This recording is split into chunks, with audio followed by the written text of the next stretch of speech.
All right, guys, we are back with round two hat format at Epic Cards and Games in Hurst, Texas. We got Nate on the left playing Wind Up Artifacts versus Creighton on the right playing card car hat deck.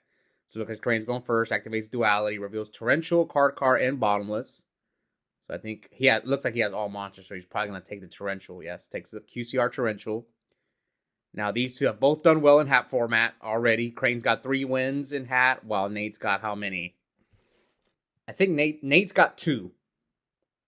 Yes, Nate's got 2, but Nate has 5 wins total on the channel. He did win 3 in Edison as well, so we'll see who will move on to the finals because this tournament was only 3 rounds. Yeah, this tournament was only 3 rounds of Swiss. Single limb, so the winner of this is going to the finals. Looks like Nate starts off by summoning Wind Up Rabbit, poking Creighton for 14, setting a back row, and passes. Now, we know Creighton's got the Torrential set. Summons Traptrix Murmileo. No response from Nate. And so the winner of this is going to face Nico in the finals. So Nico finally got his first win on the channel in our last hat tournament. So he made it back-to-back finals. We'll see if Nico can go back-to-back. So he is guaranteed in the finals. We're just waiting to see who his opponent will be. So Murmileo hits Wind Up Rabbit. Yeah, Creighton is one of the most successful hat players on the channel. He's been in the finals already 6 times. He's won 3, lost 3. So here, Nate summons Wind Up Magician. Creighton's going to read it. Yeah, maybe Creighton's not too familiar with wind-ups. That's why, I believe Wind Up Magician is limited to 1. So Magician, reveal Shark. Oof. Yeah, this one. Wind-ups is one of my all-time favorite decks. And I know when you go Magician Shark and they max see you, it hurts so much. All right, let's see. Here comes Neil Sealing. Looks like Nate's going to chain Wind Up Rabbit's effect to banish the... And it looks like he's going to chain Torrential to get the Wind Up Rabbit off the field. And Nate sets another back row. And face Call. Nate chains Maxi to the Call. Now Murmileo's effect's going to activate. He's going to pop the new one, which is Nate's own Call. Nate's only got like 3 cards. Crane's up a bunch of cards. Yeah, he summons another Murmileo. And here comes Nate with the Torrential. Does Crane have Wiretap? And he's going to search Bottomless. Yeah, Crane's got 5 cards to Nate's 3.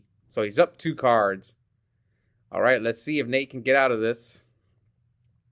Summons another rabbit. I know my friend D Nasty hates Wind Up Rabbit. I don't know why. It's an annoying card, but I guess me because I've played Wind Up so much, I don't hate the card. So he attacks. He's forced to activate Rabbit's effect. Or yeah, activate Rabbit and waiting to see if Crane has a response. Maybe like a breakthrough skill or something. Oh yeah, Crane's signature card, Divine Wrath. All right. Now Crane sets another back row, and Nate sets one. So we're at 5,052 now. Again, these two Crane has 3 wins. All of Crane's wins have come with this hat deck, this variant. While Nate's 2 wins in hat have come with windups and spellbooks. He also got seconds with windups. I think he almost went back to back with windups, but I stopped him in the finals from going back to back. All right, here comes Sanctum. And Nate, Traptrix, Traphold, Nightmares, the Mortal Attack. Okay, so Crane doesn't have Wiretap. And here he warnings the Ice Hand's effect. Sets one and passes to Creighton. But oh man, Nate is so low. So what did Creighton set here? Another hand? Okay, so Nate normal summons Warrior, so I guess this gives him access to a rank 4 or a rank 5. So he might go for the rank 5. Maybe Creighton set a Fire Hand. Another Divine Wrath. Let's see. Oh, it is another Divine Wrath. Discards his Needle Ceiling to get rid of the Wind-Up Shark. Yeah, I think Creighton set a Fire Hand. That's my guess. That's why Nate didn't attack. Yeah, I'm almost positive his set's a Fire Hand. It could be a bluff as well. All right, so now Nate switches the Warrior to defense. Sets another back row. Yeah, this is kind of an artifact mirror match, so it's going to be a grindy matchup.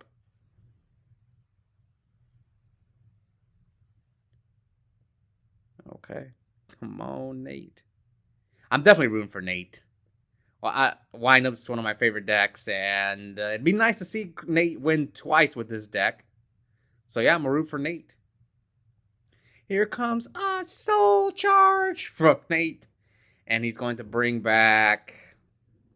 I mean, Torrential's gone for Creighton. 2 Needle Ceilings are gone, but Creighton's got the Max C. So it looks like he only brought back Wind-Up Magician. But, you know, it's an 1800 defense. Maybe Nate's here playing around Needle Ceiling by only bringing... Oh, he could only bring back 1. His life points were so low. Never mind.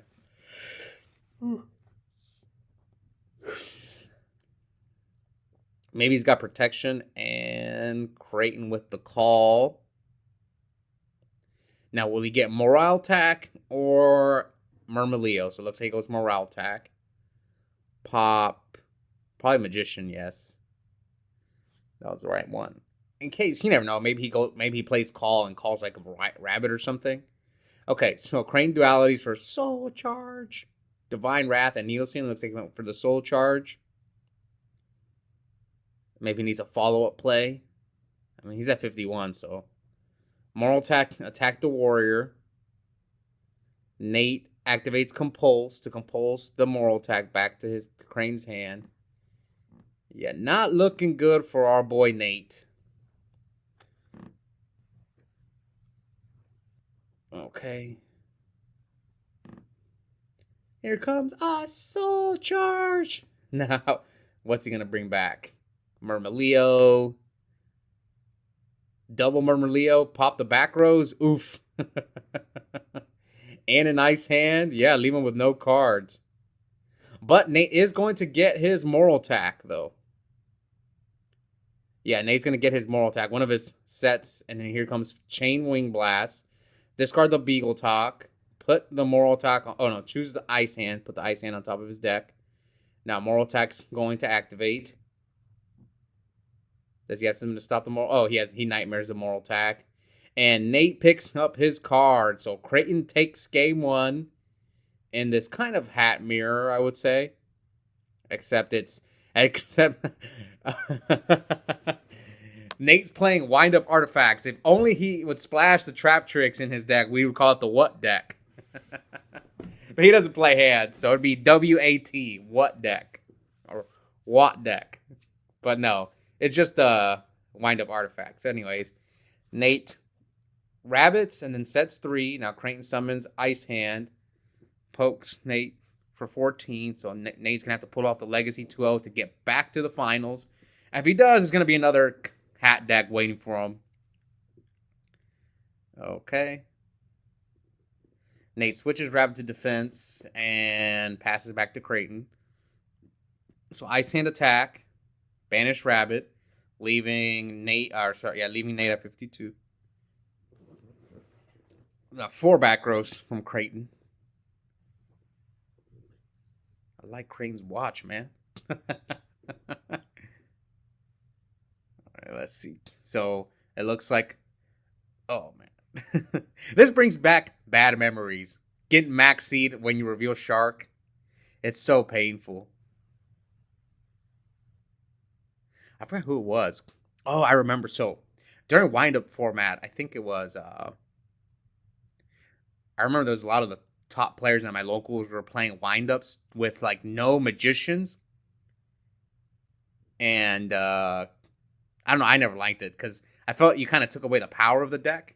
Like, they were main decking, like, Triple Snowman and Spirit Reapers to try and beat Dino Rabbit. And, yeah, they played no Magicians. I think they played no Factories either. Their deck was like a rank 3 turbo deck. It was like Tour Guide, Triple Snowman, The only issue is you make your deck way weaker to the Insector matchup. All right, so here he changed Dweller to Bottomless. And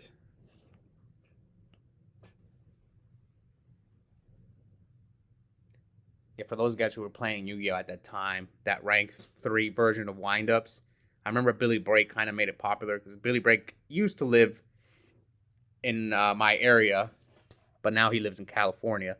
But yeah, he was kind of the one playing that deck. Him and Chris Bowling and a few others. And I never liked it. I always preferred. I didn't play windups at that time though. I was an Insector and a Rabbit player. I played Insectors first, and then like towards the end of the format, I switched to Dino Rabbit. And then I played windups after that when they got hit. Anyways, here Nate Phoenix chains the Murmileo. Yeah, I noticed Nate always does that. He like lays his hand like in weird ways when he plays. All right, so here comes Sanctum. Here comes whoa! No. Oh wow, Nate just did it. Nate did the exact same thing that Robert McNett did. Oh no, but they caught it. They caught it. Okay, good. Oh man. I need to start keeping track of illegal moves on camera, but they caught this one. Hey, I'm not innocent. I made an illegal move. Not an illegal move, but I forgot to take life points away from Cam and I were playing recently, and he pierced me with Bora, and I forgot to take away the life points. But to be fair, both players should keep track of life points because that way there's no dispute. And you can go back and be like, okay, you have life points wrong. You forgot, you missed this. And you're kind of like, okay. But some players just don't care. And what I've noticed is mostly the advanced players don't care about the life points. And my guess is because in advanced, the life points don't matter as much compared to Edison, where the life points are huge. Or at least way more important. Okay. And because in advanced, you're just trying to break boards, deal with hand traps is way different. Okay, so here comes Rat. And at least he has Factory, so this is where if he had a Rabbit in the grave, Nate would be in a really good spot because then he would just banish the Rat next turn. And looking at his graveyard, 31 to 74. And Morale attacks Wind Up Warrior. Now Creighton sets a 5th back row. So I think he's got a few hand traps. I think Nate's got like Valor and Crow in his hand. It looks like Valor and Crow. All right, come on, Nate, dog. I want to see windups in the finals. I stopped you from going back to back, but that's me. So, but against anyone else, I'm probably gonna root for you, Nate. All right, he gets Rat off the Factory. And Rat will come back. So he has like a double Rat play. See, this is why I like this wind-up deck, because the Warrior Rat turns into like a rank 4 deck. Yeah, so here comes Rat. Versus the rank 3s just aren't that good. But the rank 4s are good. The rank 5s are pretty good as well. So here comes Creighton with a Sanctum. And he's most likely going to... Oh, he goes for Beagle Talk. So Beagle Talk is going to pop 2 back rows. Pops double Moral Attack. Both the Moral Attacks will activate. And Nate's going to Crow one of the Moral Attacks. I thought maybe Creighton had like a call that he was going to change. So Morale Attack. Pop the Rat. And Nate switches Rabbit to defense. But again, he's got 2 rats next turn. Or 1 rat coming back next turn. So Beagle Attack attacks. Here comes Ignition. So yes, for those guys who may not know, when you have 5 spells and traps, you can't ignition your opponent's back rows, but you can ignition your own. So here he ignitions his Beagle Talk.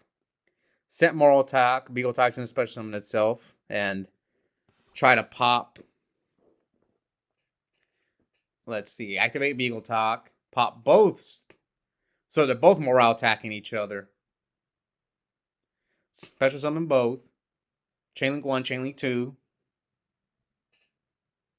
Now.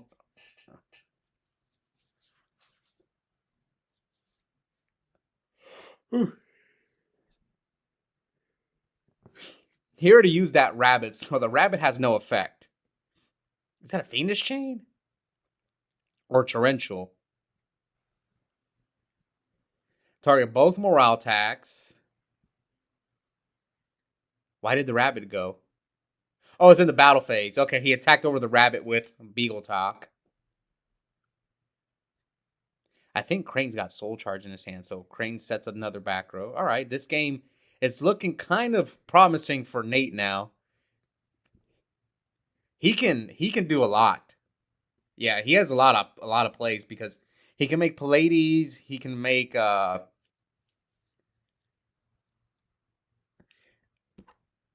and like bounces rats and stuff, and he gets factory, but Creighton has a torrential. He held it. He could have used it last turn, but he decided to hold a good move by Creighton. But he still gets factory, so you're seeing the power of windups here. I know some people say that it's mostly the artifact engine carrying Nate's deck, which the artifact engine's insane. Like, we're not gonna debate that. But the windups have some power as well. Like factory is like kind of like a Black Whirlwind. Every turn you get a follow-up play with. That's why Black Wings are so good in Edison. When they draw Black Whirlwind, it's like the best deck. Alright, so here comes Rabbit. Hits Creighton.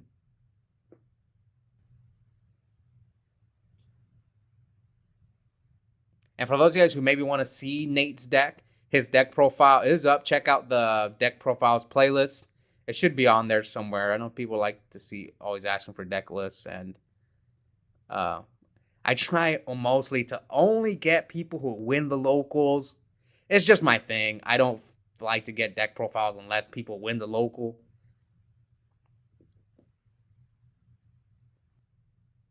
Alright, so he soul charges for 4, or soul charge. And okay, he's searching for factory because he banished the rabbit. And he's going to lose his factory thanks to Murmaleo's effect. So Creighton's like, I'm gonna stop you from getting pluses every turn with factory. And I'm gonna XYZ summon into what, rank 5? Pallades, maybe? He has Cowboy on top of his extra deck. You could go Durandal as well, so yep, he already put the Durandal. See, that's what I thought. I thought the same thing. The first one that came out of my mouth was Pallades. The second was Durandal, and you saw Nate put both of them on top of his extra deck. I was thinking the exact same thing. It's like, it's either Pallades or Durandal. Has Creighton normal summon? God, I hate when they do this play to me, man. I've been a victim of this play many times. I hate it. Every time they make this play, I'm always upset. Oh no, but Creighton's out of targets. Okay. Good. Creighton is out of target, so it's not that devastating. So, yeah, that was a mistake on Creighton's part. Small mistake. Got to make sure you have some holes because, although, yeah, he wasted a Pallades burn, but yeah, got to make sure. Honestly, they don't play that many targets. Usually they play 1 bottomless, 2 nightmares. Maybe they should play 3 nightmare and 1 bottomless. Because I remember I would watch Houston. He would, for some reason, his Murmaleos were dead like so many times when I would watch him play. I'm kind of like, man, how many? He must only be on like 3 trap holes. And he just kept, like, he would summon Murmaleo, and then the second one was always dead. Anyways, here comes Sanctum. I mean, Creighton's hand's insane anyway. He has Pallades, Moral Attack, Daigusto Emerald. He could have made another defensive card as well, but it's I think he'd rather draw cards and recycle his resources, so it makes sense. So Nate summons Wind Up Rat. So now Creighton could use Pallades effect.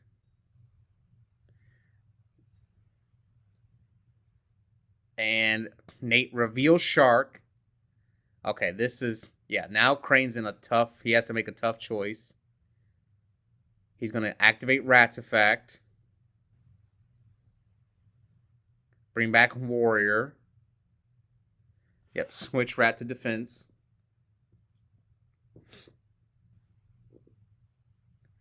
So, the Sheriff, some of you guys may know the Sheriff, he actually topped the 100th YCS in Long Beach with windups. I was there. We were both there. He made top 32, and he lost because he didn't know the way something worked, or who knows, maybe he would have won Long Beach. We'll never know. The 100th YCS. It was the largest trading card game tournament until Japan broke the record, I think, last year. Yeah, because the way it works is Los banished his rat with Rabbit, and the rat comes back in defense mode, and you manually switch it to attack mode, and then you use his effect to switch it to defense mode. But Los got confused, and he kind of didn't know exactly the way it worked, and cost him the match in top 32 versus Simon He, who got second place at that event, if you guys who remember. Now, as for yours truly, I did horrible at that event. All right, so here Creighton summons Ice Hand.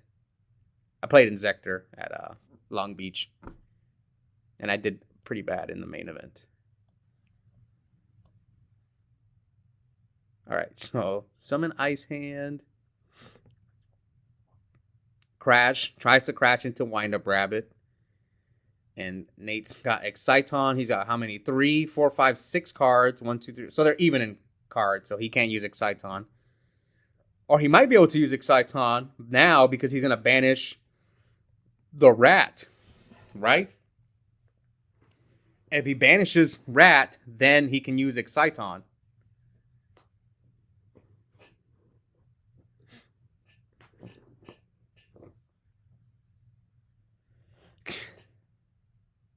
Yeah, now he's got 3. Now he can use Exciton. Yeah, he's counting the cards. So activate Exciton Knight's effect. And let's see what Creighton... Does Creighton have his signature card, Divine Wrath? Nope. Okay, this is looking kind of good for Nate. And Moral Attack is special summoning itself? Yeah.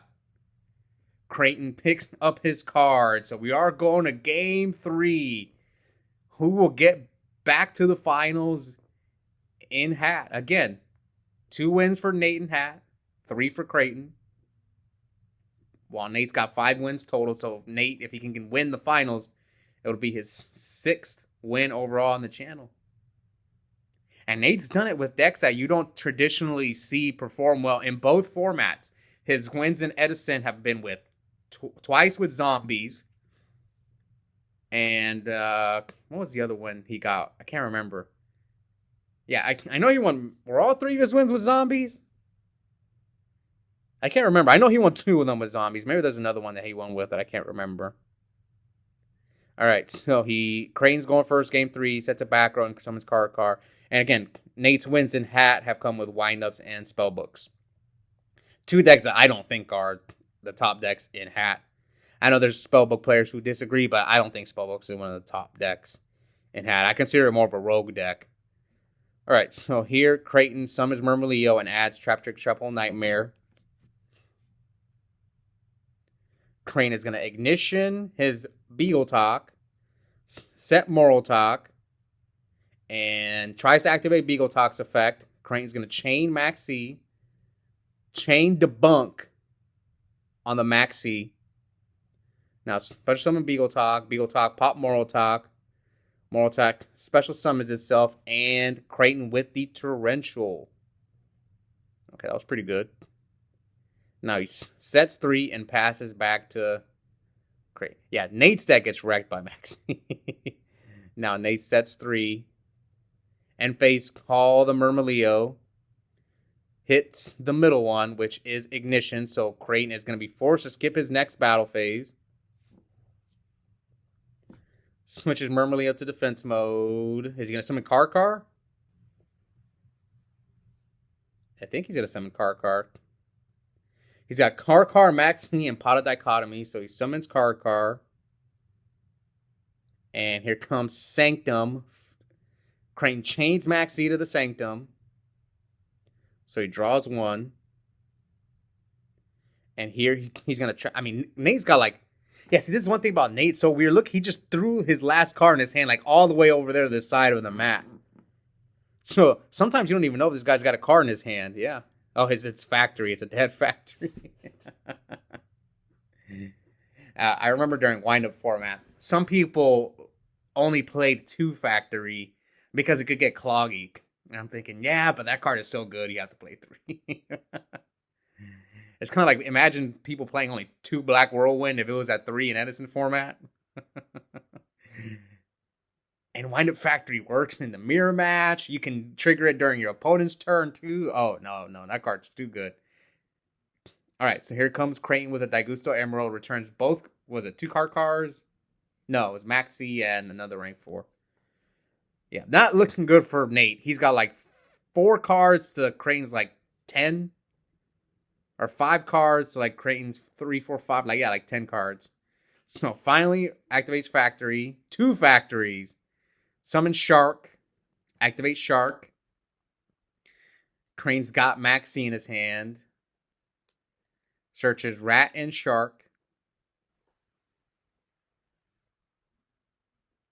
Yeah, this duel was sped up. I mean, it's technically a hat mirror, so he attacks the Ice Hand, and the Ice Hand will get debunked. Wiretap. There it is. So he's gonna wiretap the debunk, and now, well, he sniped the debunk anyway, so he's going to get Firehand, right?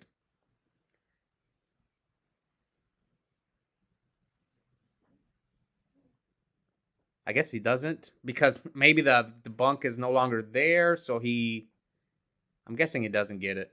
All right, so hits him for 300. Calls the other Ice Hand, attacks him.